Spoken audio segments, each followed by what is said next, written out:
Sa tuwing tayo'y nagkakaroon, hindi matahimik ang puso ko. Bawat sandali hanap kita, di mapalagay kapag ika'y kapilangan.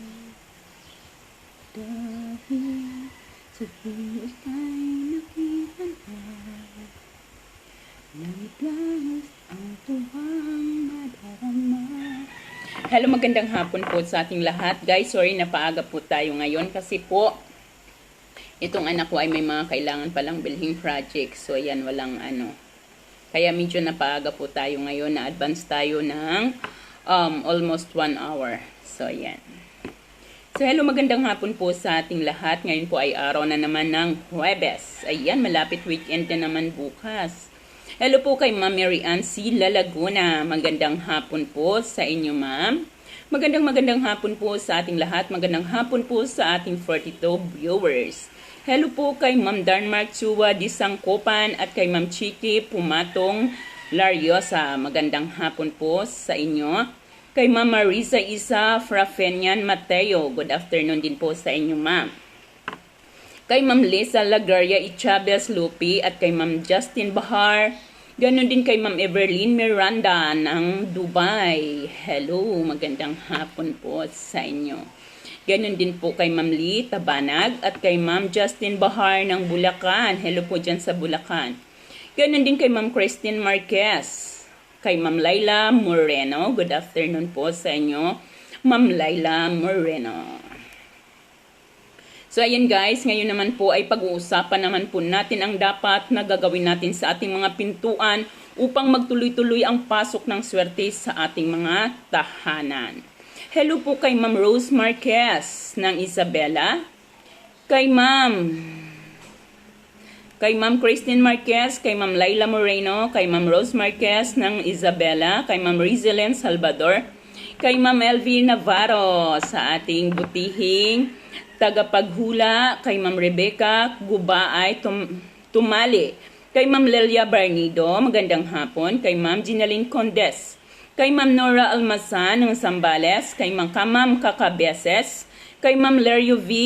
Karuruan, at kay Ma'am Emilu Indet ng Emos Cavite. Hello, magandang hapon po dyan sa mga taga Cavite. Ganon din kay Ma'am Zane Kayri Evangelista ng Subic. Dyan po sa Subic, magandang hapon. So ayan, magtatali muna tayo ng buhok. Medyo maulan po dito. Kanina maulan, ngayon lang po mainit. Kaya yung pong aking anak ay nag-aya, kaya napaaga po tayo.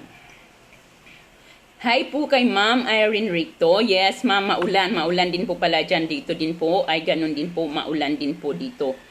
Pero ngayon po ay medyo lumiliwanag na ang ating kalangitan. Kaya ayan, medyo okay na siya. Hello po kay Ma'am Imelda Belin Santos. Good afternoon po sa inyo dyan sa La Union. Kay Ma'am Iyam Ena ng Isabela. Kay Ma'am Justin Bahar. Maulan din po sa kanila. Sa Subic, maulan siguro talaga ngayon, baka buong lugar. Magandang hapon, Ma'am Junalyn sa Bari. Ayan. So, ayan guys, ngayon po ay pag-uusapan natin kung paano ba natin dapat gawin ang ating mga pintuan. Ano ba ang dapat na kulay sa ating mga pintuan upang magtuloy-tuloy ang pagpasok ng swerte sa ating mga tahanan. Ito po ngayon ang ating ibabahagi. Hello po kay Ma'am Elsa Lines, kay Ma'am Eva E. Valencia, kay Ma'am Lesa Lines, kay Ma'am Vance Siginon, kay Ma'am Fer Galomna Quinan, kay Ma'am Louie Cuevas, kay Ma'am Marlon Derelio, at kay Ma'am Rimelen Iscala Batulat, kay Ma'am Elsie Ladjao, kay Ma'am Helen Sarita. Shout out po sa mga kasama niya na si Ma'am Nancy Sarita Garcia Makulada, Bent Makulada, good afternoon, watching from Bacolod. Hello po dyan sa mga taga Bacolod. Kay Ma'am Chi Mariel, kay Ma'am Stringri Danray, kay Ma'am Cecilia Paredes, kay Ma'am Emma Fernandez ng Lapu-Lapu City, Cebu, kay Ma'am Nick Esteva, kay Ma'am Joseph Marie Lapid, kay Ma'am Marisa Su, kay Ma'am Nimi Perez, kay Ma'am Justin Bahar, kay Ma'am Erin Ricto. Ayan. So, ayan. Kay Ma'am Marisa Isa Rifinian at kay Ma'am Louie M. Cuevas. Okay guys, start na po tayo sa ating usapin. Hello po kay Ma'am Maritzo Bian Brotas, kay Ma'am Ledia Sebion at kay Ma'am Marisa So ng Negros Occidental. Kay Ma'am Susan Javier Ramos. Kay Ma'am De Jesus Lalin. Kay Ma'am na hindi ko po mabasa ang name. Kay Ma'am Hesin Asyaw Layuza. Kay Ma'am Rosanica Dayana, kay Ma'am Lolita Natividad, at kay Ma'am Maricel Holgados Perez. Ganon din kay Ma'am Merna Doronio. So, ayun guys, kay Ma'am Everlyn Miranda, God bless din po sa inyo. Thank you so much. At kay Ma'am Lady Kaaya ng Pasig. Ganon din kay Ma'am Marlene Muhika ng Dubai. Kay Ma'am Marian Niels, kay Ma'am Susan Javier ng Pangasinan, kay Ma'am Rowena Zantua Zubeto, kay Ma'am Magdalena Marcos, kay Ma'am Josephine Ilagan, at kay Ma'am Nelia Unarihib. So, ayan guys, mag-start na tayo. Mamaya na tayo ulit magbabatian. Last but not the least, shout out po tayo kay Ma'am Stingray Danry. Okay, shout out po sa Istialbo family watching from Bulacan. Kay Ma'am Castro Nuevo Grace ng Bulacan din, at kay Ma'am Joanna Marie Senoria ng Tanay ng Bulacan din. Shoutout po tayo sa anak ni Ma'am Stingray Danry na si Edgeris. Ang ganda naman ng pangalan, Edgeris. Kay Ma'am Zaria Laguda. Okay guys, start na tayo. So ano nga ba ang dapat natin gawin sa ating mga pintuan upang magtuloy-tuloy ang pasok ng swerte sa ating mga tahanan? Pinapaniwalaan sa feng shui. Ano ba? Pinapaniwalaan sa feng shui na ang pintuan ang daanan ng magandang enerhiya papasok sa ating mga tahanan. Kaya dapat lamang or nakakabuti lamang na alagaan at pagplanuhan nating mabuti ang pagpapatayo o ang pagdidisenyo ng ating mga pintuan, lalong-lalo na sa ating mga front door. So ano ba ang dapat nating gawin? Sa ating mga pinto upang magtuloy-tuloy ang pasok ng swerte sa loob ng ating pamamahay, sa loob ng ating mga tahanan? Unang-una po sinasabing siguraduhin walang kalat na nakaharang sa inyong mga pintuan. So dapat po ang ating mga pintuan, ang ating mga front door ay maaliwalas. Dapat po ay maaliwalas. Iwasan ang maglalagay ng mga sapatos, tsinelas, walis, kahit anumang uri ng walis, walis tingting, walis dampo, dustpan, kasi po yan po ay maaaring makaharang ng mga positibong enerhiya na papasok sa ating mga tahanan. Kaya dapat po ay tanggalin po ninyo iyan dyan sa inyong mga pintuan kung kayo po ay mahilig maglagay niyan. Mainam din po na maliwanag ang mga pintuan natin, lalong-lalo na pagdating sa gabi. So dapat yung inyong mga pintuan ay mayroon tayong kahit maliit na bumbilya na nakasindi. Mayroon po tayong maliit na bumbilya para mapanatili ang liwanag ng inyong mga pintuan. Wag na wag ipwesto ang inyong mga pintuan sa harapan ng isang pader. So kapag ang inyong mga pintuan ay nakaharap sa pader, kailangan ay baguhin ninyo ang inyong mga pinto. Kasi po ayan ay nakaharang po. So nakaharang po ang pader para sa pagpasok ng mga negatibong enerhiya. Kasi dapat po ang ating mga pintuan ay nasisinagan sa sikat ng araw, lalong-lalo na sa umaga. So, ayan.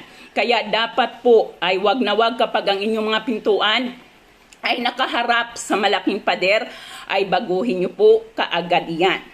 Kailangan matibay ang inyong mga pintuan. Kailangan matibay ito.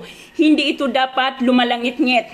lumalangit-ngit kapag binuksan natin ang ating mga pintuan, ay dapat ito ay hindi lumalangit-ngit. Kasi di po ba may mga ibang pintuan na pagbukas mo ay maingay yung lumalangit, parang may ano siya may tunog, nakakaibang tunog sa gilid.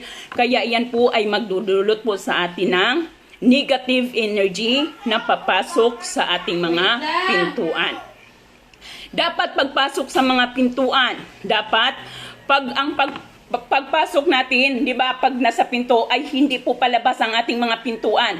Dapat po pagbukas natin ay papasok natin ang pinto. Kasi mayroon pong ibang pintuan na ang disenyo niya ay palabas. So dapat po kapag binubuksan natin ang ating pintuan ay papasok. Papasok po dapat ang mga pintuan at hindi po sa labas. May mga swerteng kulay rin sa mga pintuan. So ayan, may mga swerteng kulay din sa ating mga pintuan na dapat nating ilagay dito. Depende po kung saan nakabanda ang inyong mga pintuan. Kung saan direksyon, kung saan nakadireksyon ang ating mga pintuan. Kaya ito po ang mga kulay na dapat mayroon kayo depende sa direksyon ng inyong mga pintuan. Kapag ang inyong mga pintuan ay nasa hilagang bahagi, dapat ang kulay po nito ay black or purple. So ayan, kapag nasa hilagang bahagi, dapat po ang kulay nito ay black or kaya naman po ay purple. Kapag nasa timog na bahagi naman, ang inyong mga pintuan, dapat po ang kulay nito ay kulay red or kulay yellow. Kapag nakadireksyon ang inyong mga pintuan sa timog, ay kulay red or kulay yellow. Kapag naman ang inyong mga pintuan ay nakadireksyon sa silangang bahagi, ano po ba ang silangan? Kung saan sumisikat si Haring Araw, dapat po ang kulay nito ay kulay green. Kulay green po or berde ang mga pintuan na nakaharap sa silangan. Kung nasa hilagang bahagi naman ang inyong mga pintuan, ito po ay kulay black, blue, or purple. Kung ang inyong mga pintuan ay nasa hilagang bahagi, ito po ay black, blue, at purple. Ngayon naman, kung ang inyo namang pintuan ay nasa hilagang kanluran, ito po ay white, gold, or silver naman, ang mga kulay dapat ng inyong mga pintuan. So ayan po. Kung sa hilagang bahagi, yellow naman siya. Kung nasa hilagang bahaging silangan, ay yellow naman. Kung nasa timog silangan naman, ay kulay wood or kulay green. So, ayan po ang mga kulay na dapat nating ilagay sa ating mga pintuan. Depende po kung saan nakadireksyon ang inyong mga pintuan. Maaaring ring disenyohan ng mga praktikal na gamit ang gilid ng ating mga pintuan. Depende kung saan nakadireksyon. Kung sa hilaga, isang basong tubig. So ayan, ang mga disenyo na maaari nating ilagay. Kapag ang inyong mga pintuan ay nasa hilaga, maglagay tayo ng isang basong tubig. Kapag nasa timog naman, ay kung saan maliwanag ang ilaw po dapat ang ating nakalagay doon. Kung nasa silangan, lagyan ng punong maliliit na halaman. Gaya po ng mga bamboo tree, money tree, or kung ano-ano mang maliliit na halaman. Ngayon, kung ang inyo namang mga pintuan ay nasa kanluran, lagyan mo naman ito ng mga barya. Kahit ano pong klase ng barya, maglagay lamang po kayo ng barya sa likod ng ating mga pintuan, upang ang swerte ay magtuloy-tuloy na pumasok sa ating tahanan. So, isa pa po sa pinakamabisa upang lagi tayong swertihin sa ating pamumuhay ay ang palaging pagiging positibo. Lagi nating panatilihin ang pagkakaisa ng pamilya. Kasi once po na ang ating tahanan ay laging nag-aaway, laging magulo, laging mayroong hindi nagkakaintindihan, isa po yan sa mga reason kung bakit po naging parang mailap sa atin ang swerte. Kung lagi tayong nagbabangayan, away dito, away doon, kaya dapat po iwasan po natin iyan. Dapat panatilihin natin ang pag-uunawaan sa isa't isa. Kung mayroon mang hindi pagkakaunawaan sa pamilya, kasi hindi po talaga maiiwasan yan. Hindi po talaga maiiwasan yung pagkakaroon ng hindi pagkakaunawaan. Kasi po, tao lang naman tayo. Tapos minsan may mga problema tayo. And then, hindi natin maiwasan na maging mainit ang ulo natin. Kaya dapat po yan po ay ating maging mahinahon tayo. Instead na, kasi kahit naman mag-init ang ating ulo, ganyan po ako dati. Parang kapag lalo na pag wala na tayong pera, and then makikita natin marami tayong bayarin, wala tayong bigas, wala na tayong pangulam sa hapunan. Lahat po ng tao sa bahay ay napag-iinitan natin ng ulo. So, hindi po yan maiiwasan. Pero at the end, kahit naman na ginawa mo yon, at the end na pag-initan mo sila ng ulo, and then marirealize mo na may nagbago ba nang pinag-initan mo sila ng ulo? May nagbago ba? Nakuha mo ba yung kailangan mo? Nakahanap ka ba ng pambili ng bigas dahil sa pag-iinit mo ng ulo mo sa kanila? Wala. Di po ba parang lalo lang nating pinapalala ang sitwasyon? So instead na gagawin natin yan, instead na mag-init ang ulo natin, bakit hindi na lang natin kausapin ang bawat isa sa atin, and then baka sakaling mayroon silang maibibigay na magandang payo or maishishare sa atin na, mayroon ako dito, ito na lang muna ang gamitin mo. Kasi ganyan po ako dati guys yung parang hirap na hirap ako, tapos may baby ako, wala akong pambili ng gatas, and then sasabihin sa iyo, ate, wala nang sasaingin, ate, walang ulam sa gabi. Syempre, nag-iisa ako, talagang iinit yung ulo mo minsan. Kaya ang ginagawa ko, kasi mainit ng ulo ko, pumupunta ako sa kwarto, hindi ko alam, mag-iiyak na lang ako. And then, maya-maya, lalapit sa akin yung anak kong babae. Ano lang siya nun high school. So, high school lang yung anak kong babae nun. Lalapit siya sa akin, nakikita niya yung mangyak-nyak na ako kasi nga yung baby ko wala akong pambili ng gatas. Siya ang nag-aabot sa akin kasi yung ipon niya sa school is iniipon niya yon. So para pag may time na wala ako, siya yung nag-aabot sa akin. Siya yung nag-aabot sa, mama, may naipon akong pera doon sa baon ko, ma, ito na lang muna ang ibili natin ng bigas. O diba, instead na pag-initin natin ang ulo, kausapin na lang natin ang bawat miyembro ng ating pamilya kasi sila lang din naman ang unang-unang makakatulong sa atin. Sila ang unang makakaunawa sa atin dahil tayo ay nagkakasama sa iisang tahanan. So instead na pag-initin natin ang ating mga ulo, mag-usap-usap na lang tayo ng maayos, magtulungan na lang tayo para ang problema ay masolusyonan. At syempre kapag ang pamilya ay maganda, ma-smooth ang takbo ng pamilya, may pagkakaunawaan, may respeto sa isa't isa at nandun yung pagmamahal at sama-sama tayong nananalangin, talagang ang ating bahay, ang ating tahanan, ang ating buhay, kahit anumang problema ang ating pagdadaanan, basta mayroon tayong pamilyang kinakapitan, tiyak na walang problemang hindi natin malalampasan. Lalo na kung isisenter natin, lagi tayong mananalangin sa anumang pinagdadaanan at pagsubok ng ating buhay. Kasi ang pagsubok po ay natural lamang po yan. Kanya-kanyang pagsubok ang pinagdadaanan natin. Ngunit kung patuloy tayong magtitiwala sa ating sarili, patuloy tayong kakapit sa ating pamilya, tiyak ng ating problema ay ating malalampasan. So ayan po lamang guys, ang mga dapat natin gawin sa ating mga pintuan upang magtuloy-tuloy ang daloy ng swerte sa ating mga tahanan.